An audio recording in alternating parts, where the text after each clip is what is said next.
وہ دھوپوں میں تپتی زمینوں پہ سجدے، سفر میں وہ گھوڑوں کی زینوں پہ سجدے، چٹانوں کی اونچی جبینوں پہ سجدے، وہ صحرا بیاباں کے سینوں پہ سجدے۔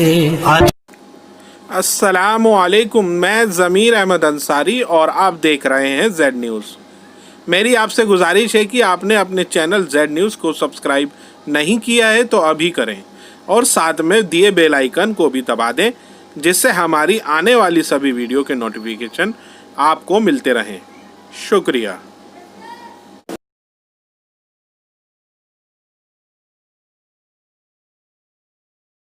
السلام علیکم ورحمۃ اللہ وبرکاتہ۔ بھائی آپ نے آمین کے تعلق سے پوچھا ہے، اونچی آواز سے آمین کہنے کے تعلق سے آپ سے کسی عالم کی بات ہوئی تو انہوں نے کہا کہ مسجد کے گونجنے کی تو بات ہو ہی نہیں سکتی، کیونکہ اللہ کے رسول صلی اللہ علیہ وسلم کے زمانے میں مسجد جو ہے وہ چھپڑ کی تھی، لکڑیوں کا کے ستون اور کھجور کے جو ہے پتوں کے چھت بنی ہوئی تھی، تو وہاں آواز گونج نہیں سکتی۔ تو ان کا یہ کہنا غلط ہے، کیونکہ حدیث کے الفاظ بالکل واضح ہیں۔ کیا صحابی رسول یا تابعین جھوٹ بولیں گے؟ اگر کوئی شخص اس طرح سے کہے کہ آواز گونج ہی نہیں سکتی اس مسجد میں، تو کس طرح سے تم نے کہہ دیا کہ آواز گونج؟ تو گویا صحابہ کرام کو جو ہے اور تابعین نظام کو، جن سے یہ ثابت ہے کہ ان المسجد للجتن، کہ مسجد جو ہے گونج اٹھی، اس قدر زور سے آمین کہی، تو کیا انہوں نے جھوٹ بولا ہے؟ یہ تو سیدھا سیدھا ان پر الزام لگانا ہو گیا، ان کو جھوٹا قرار دینا ہو گیا۔ اس تعلق سے کئی روایتیں موجود ہیں، میں چند حدیثیں آپ کے سامنے رکھ دیتا ہوں۔ صحیح بخاری، صحیح مسلم، ابو داؤد، ترمذی وغیرہ کی روایت ہے حضرت ابو ہریرہ رضی اللہ عنہ کی، کہ ان نبی صلی اللہ علیہ وسلم قال اذا امن الامام فامنوا فانه من وافق تامینه تامین الملائکه غفر له ما تقدم من ذنبه۔ وقال ابن شهاب وكان رسول الله صلی اللہ علیہ وسلم يقول آمین، کہ اللہ کے رسول صلی اللہ علیہ وسلم نے فرمایا کہ جب امام آمین کہے تو تم بھی آمین کہا کرو، کیونکہ جس کی آمین فرشتوں کی آمین کے موافق ہو گئی، اس کے پہلے سارے گناہ معاف کر دیے گئے۔ امام ابن شہاب جو مشہور تابعی ہیں، وہ کہتے ہیں کہ اللہ کے رسول صلی اللہ علیہ وسلم اس طرح آمین کہا کرتے تھے۔ تو یہ روایت جو ہے صحیح بخاری میں آپ دیکھ سکتے ہیں 280 نمبر حدیث، صحیح مسلم میں 129 نمبر میں، سنن ابو داؤد کے اندر 936 میں، سنن ترمذی میں 250 میں، اور سنن ابن ماجہ میں 859 میں یہ روایت آپ کو مل جائے گی۔ زور سے آمین کہنے کی یہ بھی ہے کہ ابھی فرشتوں کے ساتھ آمین کا مل جانا۔ ایک روایت میں فقولوا آمین کا لفظ ہے کہ تم بھی آمین زور سے کہا کرو، اس طرح آمین کہا کرو۔ تو جس کی آمین جو ہے فرشتوں کے آمین سے مل جائے، وہ اس کے گناہ بخشے گئے۔ اسی طرح جامع ترمذی وغیرہ کی روایت میں ہے، حضرت وائل بن حجر رضی اللہ عنہ بیان کرتے ہیں، کہتے ہیں سمعت النبی صلی اللہ علیہ وسلم قرأ غیر المغضوب علیہم ولا الضالین فقال آمین ومد بها صوته، کہ میں نے نبی صلی اللہ علیہ وسلم سے سنا، آپ نے فرمایا غیر المغضوب علیہم ولا الضالین، یعنی آپ سورہ فاتحہ کے آخری آیت پڑھ رہے تھے تو ولا الضالین کہا تو فقال آمین ومد بها صوته، آپ نے آمین کہا کس طرح کہ اپنی آواز کو کھینچتے ہوئے، بلند کرتے ہوئے، مد بها، کھینچ کر کے بلند آواز سے کہنا، کھینچ کر کے بلند آواز سے آپ نے آمین کہی۔ تو اللہ کے رسول کی اتباع میں صحابہ اکرام بھی اسی طرح کہا کرتے تھے۔ دیکھیے سنن ابو داؤد میں حدیث نمبر 932 میں، اور اسی طرح سنن ترمذی میں 248 میں یہ روایت موجود ہے، اور کئی الگ الگ الفاظ سے بھی ہے۔ ایک روایت میں ہے یمد بہا صوتہ،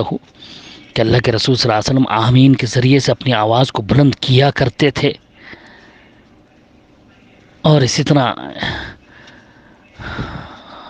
دارمی کی روایت میں ہے کہ اذا قرأ ولا الضالین قال آمین ويرفع بها صوته، کہ اللہ کے رسول صلی اللہ علیہ وسلم جب ولا الضالین کہتے تو آمین کہتے اور اپنی آواز کو اس کے ذریعے اونچا کرتے، ويرفع بها صوته، بلند کرتے، اونچا کرتے، اونچی آواز میں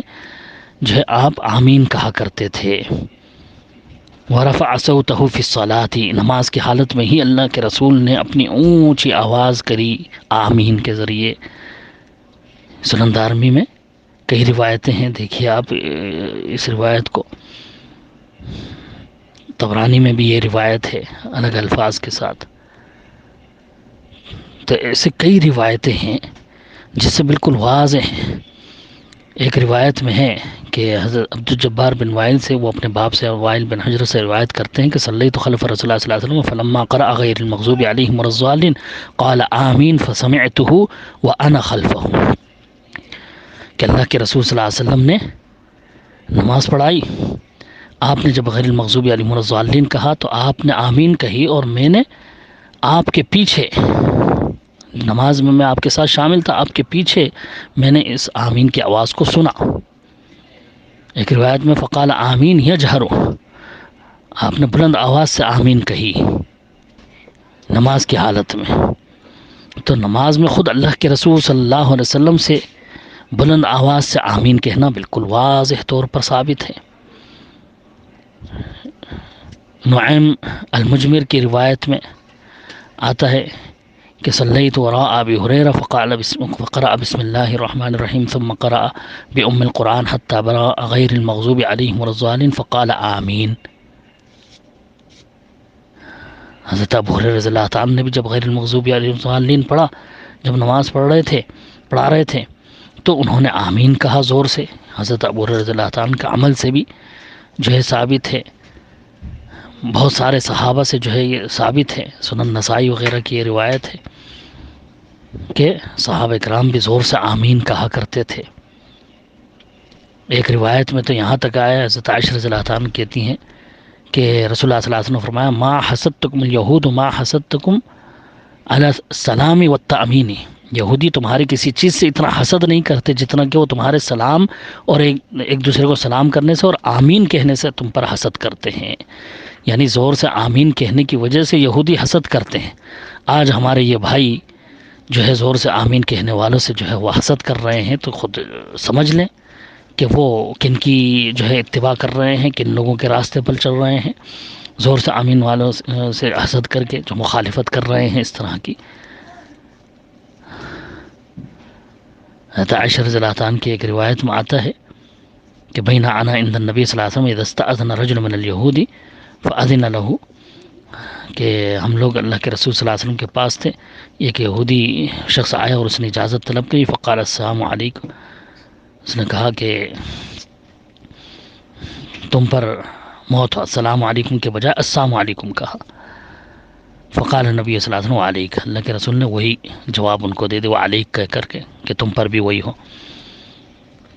پھر اس میں آگے یہ ہے کہ انہم لا یحسدون علی شیء کما یحسدون علی یوم الجمعۃ التي هدانا اللہ لها وضلوا عنها وعلى قولنا خلف الامام آمین، کہ یہ یہودی سب سے زیادہ حسد ہم لوگوں سے اس وجہ سے کرتے ہیں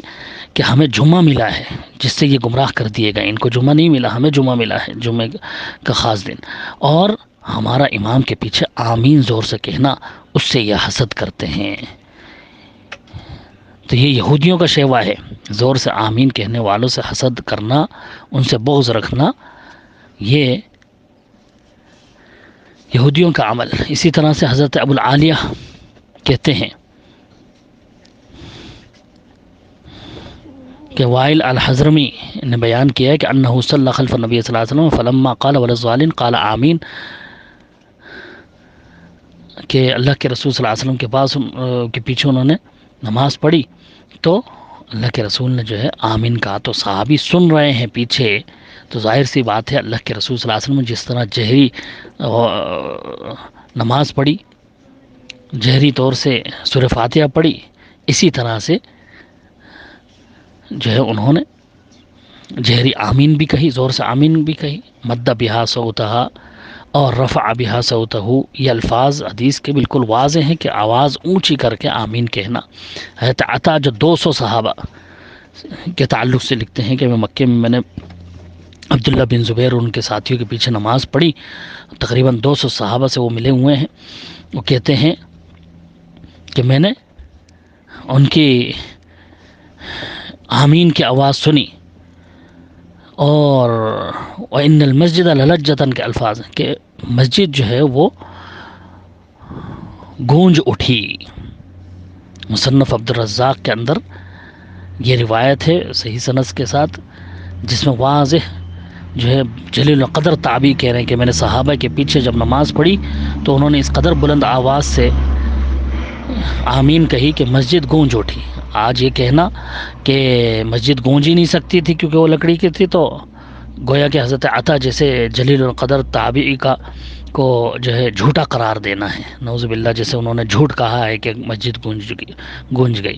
تو یہ بہت غلط بات ہے ان کا یہ کہنا کہ مسجد گونج ہی نہیں سکتی تھی. بہرحال مختصر میں نے آپ کے سامنے پیش کیا ہے چند احادیث ہیں جس میں بالکل واضح الفاظ ہیں. صحابہ کرام اس قدر زور سے آمین کہتے تھے کہ مسجد گونج جاتی تھی. خود اللہ کے رسول صلی اللہ علیہ وسلم نے اونچی آواز سے آمین کہی. الفاظ حدیث کے بالکل واضح ہیں، اس میں کوئی شک نہیں ہے. اس سنت پر جو عمل کرے گا یقیناً وہ صحیح طریقے پر نماز پڑھنے والا گردانا جائے گا. جو خلاف ہوگا اس کا، اس نے گویا اللہ کے رسول صلی اللہ علیہ وسلم کے ایک عمل کا اور صحابہ کرام کے ایک عمل کا، بلکہ اللہ کے رسول کے حکم کا جو ہے اس نے انکار کیا. واللہ اعلم بالصواب.